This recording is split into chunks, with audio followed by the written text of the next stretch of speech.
All right, folks, Chris Waters from GameSpot down here at Treyarch headquarters, joined by Mike Hastro Raphael, the esports advisor for Treyarch, and we are about to shoutcast ourselves a match of Cargo on Cargo here in Call of Duty Black Ops 2. It's a multi-team team deathmatch. Now, multi-team, Hastro, is something new to the Call of Duty franchise. That's right. It's absolutely the first time a multi-team game mode and the ability to do those have been introduced into the Call of Duty franchise. So you see here early on top of your screen, we have 3 teams playing here. So it's 4 versus 4 versus 4, and that's what the action is going to be dominated upon. And right now we're on board with Fluffy, and Chris, you're at the controls. Tell me a little bit about what you're doing here. Well, just taking a look at this at the score outline here, we can see the score streaks that folks are wrapping up.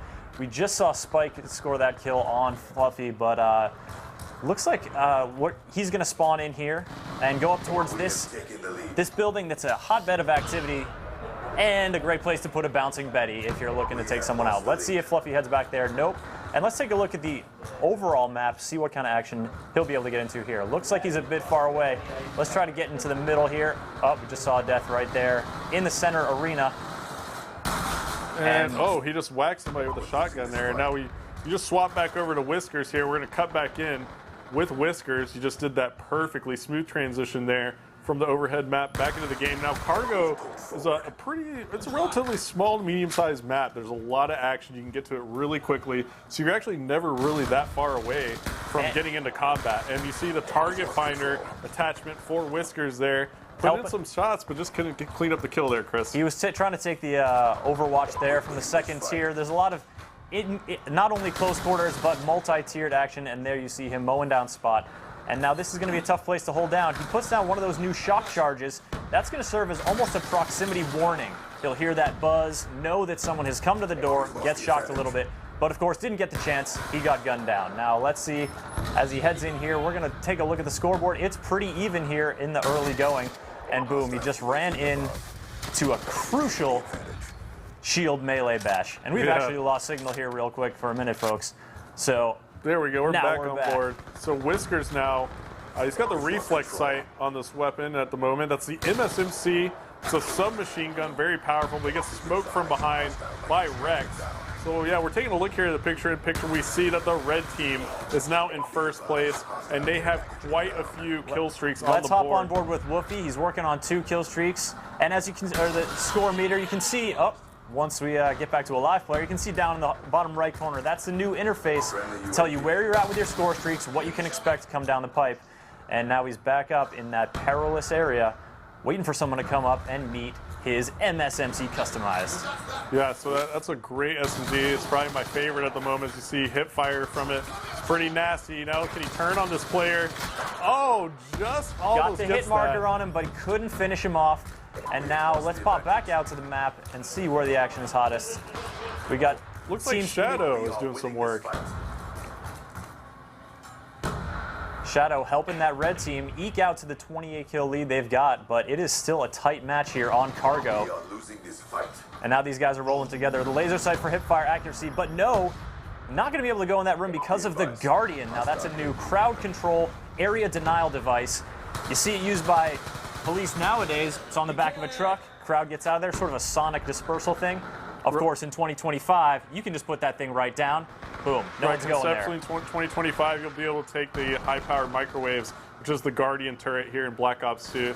You'll be able to make that portable, set it down, lock down a choke point, block a path. It's really irritating to any player who's going to try and come down certain patches. We see Shadow picking up some nice hip fire there. Using that laser sight. And Chris, yeah, he's using the laser sight attachment. Not helping him with accuracy down that long corridor, though. Whiskers gets the best of him. No, you can't really hip fire all the way across the map, but the laser sight does increase some hip fire accuracy, so that's always nice.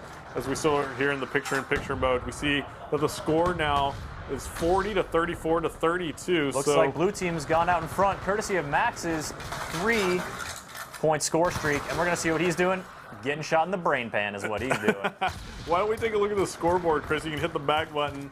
We'll be able to see exactly where the kills are dispersed here between our players. That's right, Max leading the Seals, Woofy up leading red team, and on FBI, Bandit with a modest 12 kills, holding it down over there. Oh, now it looks like we've got some players in that area once again. One of them's lurking below. Let's see what Whiskers makes of it. Oh, we're on the wrong side of the map. Well, Max picked up a kill right there. That's just on the overhead. He kind of ran right into a player right off spawn. And now it looks like he spots another one. It's a dangerous position here to be in, shooting down from below, but he made it work. And he's in burst fire mode there with his assault rifle, so some nice shots there. Didn't really kind of connect too much, but... Hey, you get that one in the brain, that's all it takes. That's all it takes. Headshots are all that matter. There's a frag grenade at the top of the stairs. Now Whiskers going to go ahead and dual wield his secondary pistols. Got flashed. Managed to get a kill while he was flashed. Nope. Managed to get killed. Yeah, he got smoked there. Well, it was tough to tell what was going on there with that flash grenade. That's true. We've got Whiskers coming around down outside of this building. Decide to go back the other way. Maybe head upstairs and get a little bit of an overwatch.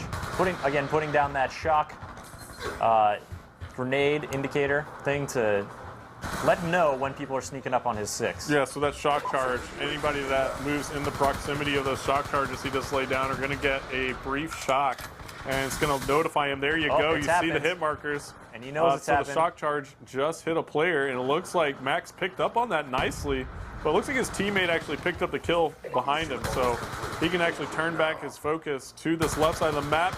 Got a couple guys down behind that car now, but now they are gone. Yeah, gone the way of the dodo. Now he's looking to take out that elevated target first. So Max is doing a great job right there. Very good strategy there, Chris. I mean, he used the shock charges effectively and turned his attention back to where he needed to be when he needed to be there. So I think Max is doing a pretty good job right now. We're going to leave him on top of there and hop over to Bobo, the leader of Team Red, and see what's happening to him. Gotten shot real quick by Whiskers, and now he's going up towards Max. Let's see if he ends up heading up and trying to take that elevated area. Nope, he's heading out to the middle. This is a dangerous place to be. So we're on board with Bobo. His team's actually in second place right now. It's a battle for second and third, and it looks like Bobo did some big things there for his team, putting them in the lead by 3. Only a few seconds left on the clock. Looks like the blue team has this one all wrapped up, and it looks like Bobo just helped his team secure second place. Late game heroics get some second place, but of course it's the blue team out in front with 65. Congratulations to all those players, and thank you, Hastro. Oh, no problem, Chris. I hope you enjoyed spectating the game and shoutcasting a little bit with me. It was a sincere pleasure.